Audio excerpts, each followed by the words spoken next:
دوسرا ہاتھ محمد کے سینے پہ رکھا اور رکھ کر کہا اونا محمد میں تمہارا شکریہ ادا کرتی ہوں، تم نے مجھے میری ماں فاطمہ زہرا کے سامنے شرمندہ ہونے سے بچا لیا۔ اجوکم اللہ، بس میں نے ختم کر دیا۔ ہاں آزادارو، ان بچوں پر رونے کا حق اس لیے بھی ہے، ان بچوں پر رونے کا حق اس لیے بھی زیادہ ہے۔ کیوں؟ اس لیے کہ ان بچوں کو ماں کا رونا نصیب نہیں ہوا، ان بچوں کو ماں کا رونا نصیب نہیں ہوا۔ جناب زینب اپنے بیٹوں پہ نہیں روئی، ان بچوں پہ نہیں روئی۔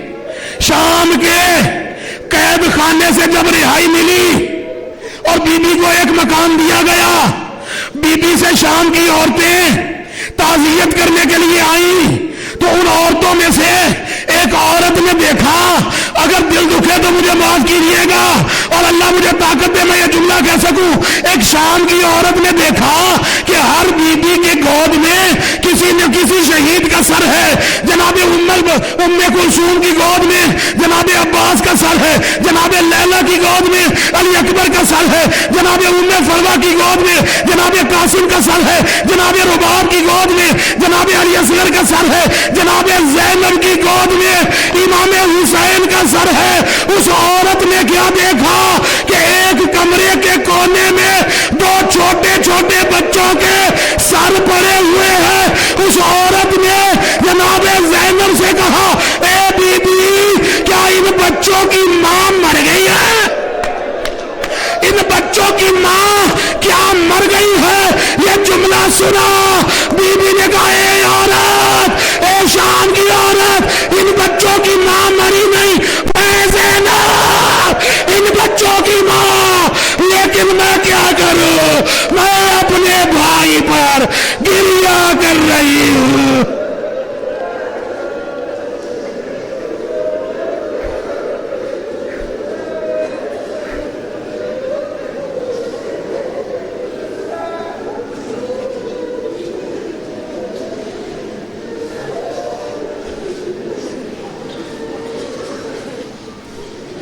انا للہ